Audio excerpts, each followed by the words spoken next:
தினம்தோறும் விளக்கேற்ற நல்ல எண்ணெய் இதயம் நல்லெண்ணெய். आप सभी मीडिया के साथियों का बहुत बहुत स्वागत है। आज इस महत्वपूर्ण प्रेस वार्ता में भारतीय जनता पार्टी के हमारे पूर्व अध्यक्ष, भारतीय जनता पार्टी के वरिष्ठ नेता, भारत सरकार में केंद्रीय मंत्री आदरणीय जेपी नड्डा जी आप लोगों को संबोधित करेंगे। मेरा आदरणीय नड्डा जी से आग्रह है कि अपना संबोधन प्रारंभ करें।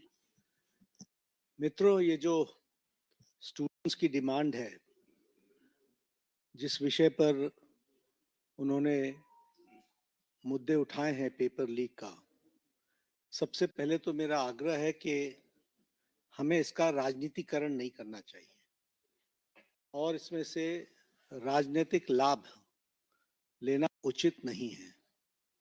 यह एक गहन समस्या है और इस समस्या का गहनता के साथ चर्चा होने की आवश्यकता रहती है। मैं यहाँ यह भी कहना चाहता हूं कि आज शाम को 4 बजे भारत की संसद में विपक्ष के नेता श्रीमान राहुल गांधी जी ने एक प्रस्तुतिकरण दिया और उस प्रस्तुतिकरण में उन्होंने लगभग 150 पेपर लीक के बारे में उन्होंने चर्चा की।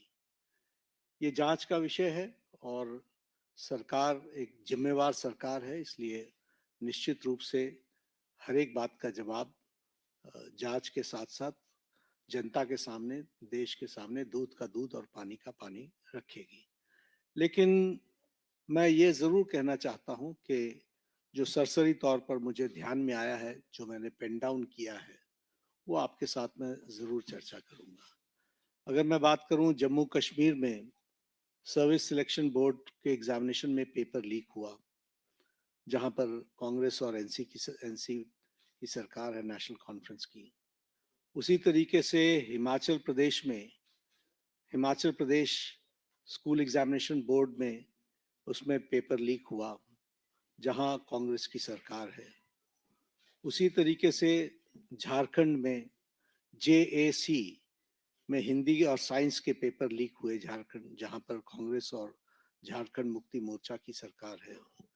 तेलंगाना में वहां पर इंटरमीडिएट के लैंग्वेज के पेपर लीक हुआ और वहां पर भी हमको मालूम है कि कांग्रेस और CPI की सपोर्टेड सरकार है।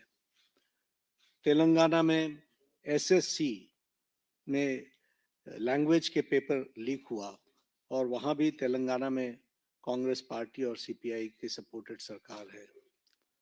तमिलनाडु में B.Ed के कोर्स पेपर में वहां पर जो जिसे हम कहते हैं Tamil Nadu teachers education university board, वहां भी पेपर लीक हुआ। वहां भी उस समय विपक्ष की सरकार थी। वेस्ट बंगाल में पुलिस कांस्टेबल के रिक्रूटमेंट एग्जाम पेपर लीक हुआ, वहां उस समय TMC की सरकार थी। पंजाब में Punjab subordinate service selection board, इसमें ग्रुप B के एग्जामिनेशन में इसमें भी पेपर लीक हुआ और मैल प्रैक्टिसेस भी हुए हैं। उसी तरीके से केरला में स्टेट में PSC के 26 एग्जाम पेपर में इरेगुलरिटीज हुई हैं। कर्नाटक में जहां पर कांग्रेस की सरकार है, वहां भी प्रेपरेटरी बोर्ड एग्जाम में पेपर लीक हुआ, PUC के पेपर में लीक हुआ। तो इस तरीके से मेरे को तो ये कुछ नाम मैंने लिए हैं। अभी ये इसकी बहुत लंबी फेयर लिस्ट है, जिसके बारे में हम चर्चा चाहेंगे कि जब चर्चा हो। लेकिन मैं पूछना चाहूंगा विपक्ष के नेता से, राहुल गांधी जी से, कि आप सिलेक्टिव क्यों हैं? Why are you so selective?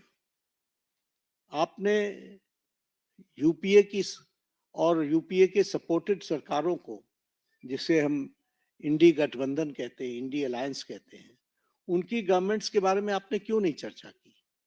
क्यों आपने अपने आप को उससे अलग रखा? यह स्पष्ट बताता है कि आपका उद्देश्य छात्रों का हित नहीं है। आपका उद्देश्य एजुकेशन में बढ़ोतरी हो, एजुकेशन की क्वालिटी में बढ़ोतरी हो, स्टूडेंट्स को जस्टिस मिले, इसमें आपका इंटरेस्ट नहीं है। आप स्टूडेंट्स के विषयों को, डिमांड्स को लेकर के आप पॉलिटिकल माइलेज लेना चाहते हैं, राजनीतिक रोटियां सेकना चाहते हैं, जो कि दुर्भाग्यपूर्ण है। लेकिन मैं इस मोड़ पर एक बात जरूर कहना चाहूंगा कि यह समय ये नहीं है कि हमारी सरकारें, आपकी सरकारें, तुम्हारी सरकारें, इस तरीके से हम इन चीजों को विभाजित करें। ये गंभीर मसला है और जैसा मैंने आपके सामने कुछ नाम गिनाए, ये बड़ी लंबी लिस्ट है जिसमें यूपीए की सरकारें इन्वॉल्व हैं जहां पेपर लीक हुआ है। लेकिन हम आरोप प्रत्यारोप से बाहर निकल करके हमें इस पर चर्चा करनी चाहिए और चर्चा करने का जो सबसे अच्छा माध्यम है वो है सदन, वो है पार्लियामेंट। और हम चर्चा के लिए तैयार हैं। गहन चर्चा हो, गहन चर्चा के माध्यम से इसकी बारीकियों में हम जाएं। What are the factors which are leading to for paper leak? Who are the people involved? And how the central government has responded? हमने किस तरीके से, जब हमारे ध्यान में कोई पेपर लीक आया है तो हमने किस तरीके से इसको एड्रेस किया है और बाकी सरकारों को भी किस तरीके से इसमें एड्रेस करना चाहिए। क्या बिंदु है जिसके बारे में हमको गहराई से चिंतन करके उसका कोई रास्ता निकालना चाहिए ताकि हमारे छात्रों के साथ जो करोड़ों में हैं उनके साथ अन्याय ना हो। और भारतीय जनता पार्टी, एनडीए, इस मामले में मोदी जी के नेतृत्व में बहुत गंभीर है और बहुत गंभीरता से हमने इन विषयों को लिया है और इसीलिए हमने चाहा है कि संसद में इसकी चर्चा हो। Short duration discussion, long duration discussion, business advisory committee में आप तय करो कितना समय आपने लेना है, 12 घंटे लेना है, 18 घंटे लेना है। राज्यसभा में मैं लीडर ऑफ द हाउस के नाते मैंने हमेशा इस बात को माना है कि जो विपक्ष जितने आवर्स तय करे, हम चर्चा के लिए तैयार हैं, सरकार चर्चा के लिए तैयार है और विपक्ष को इस बात को ध्यान में लेकर के उसे गोल पोस्ट नहीं चेंज करना चाहिए। हम आरोप नहीं लगा रहे हैं, आरोप प्रत्यारोप नहीं होना चाहिए। हम इस समस्या का किस तरीके से निदान कर सकते हैं उसके बारे में हमको सोचना चाहिए और पार्लियामेंट सबसे उपयुक्त फोरम है जहां हम गहराई से इसके चिंतन कर सकते हैं।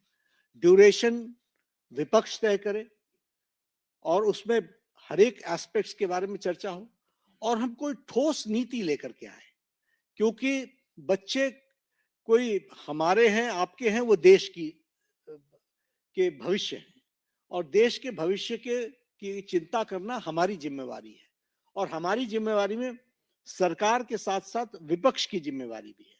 इसलिए विपक्ष भी अपनी जिम्मेवारी को निभाए और हम सब साथ मिलकर इसका समाधान करें और कोई स्थायी समाधान की दिशा में हम आगे बढ़ें, ऐसा मैं निवेदन करना चाहता हूं। आज मेरी तरफ से इतना ही कहना है।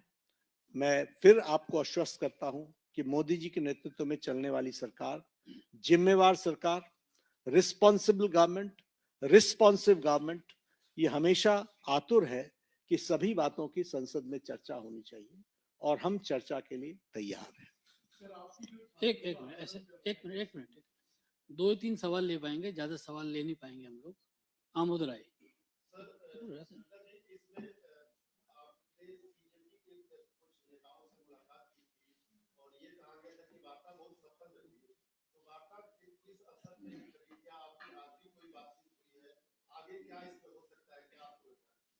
वार्ता बहुत सौहार्दपूर्ण वातावरण में हुई। उनकी बातें हमने बहुत शांति से सुनी। उनको मैंने ये भी कहा कि आप लिख करके देंगे तो अच्छा रहेगा। उन्होंने वो सारी बातें लिखी है। मैंने कहा मैं आपको रिस्पॉन्ड करूंगा। मैंने उनको रिस्पॉन्ड किया और मैंने उनको कहा है कि हम चर्चा के लिए तैयार हैं। आप जब कहेंगे हम चर्चा के लिए अग्रसर। नीरज पांडे कोई बात नहीं पूछे। नीरज पांडे आज कोई चर्चा नहीं।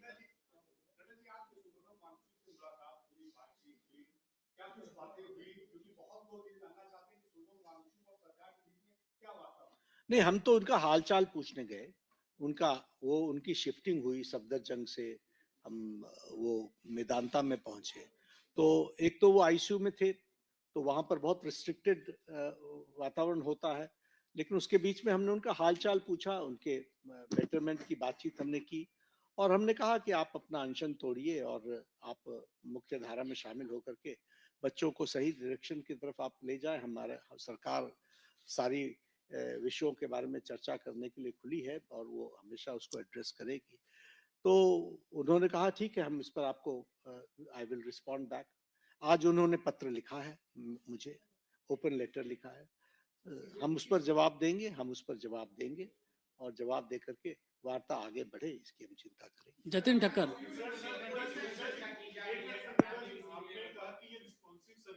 आपने शुरू किया था, ये आपने शुरू किया था। उसकी गहन चर्चा होगी ना, पार्लियामेंट में चर्चा होगी, डिटेल में हम चर्चा करने के लिए तैयार हैं। जब हमने कह दिया everything related to paper leak we are ready to discuss on the forum of the parliament, will discuss.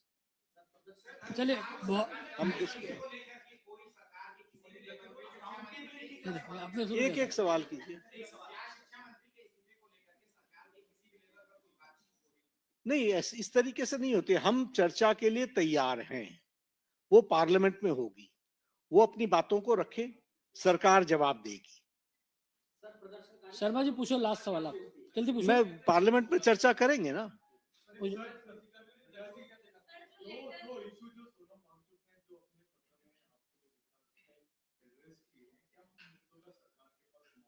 We will respond, हम रिस्पॉन्ड करेंगे, उन्होंने लिख करके दिया, हम रिस्पॉन्ड करेंगे। बहुत बहुत धन्यवाद आप सब लोगों बहुत बहुत धन्यवाद, बहुत बहुत धन्यवाद।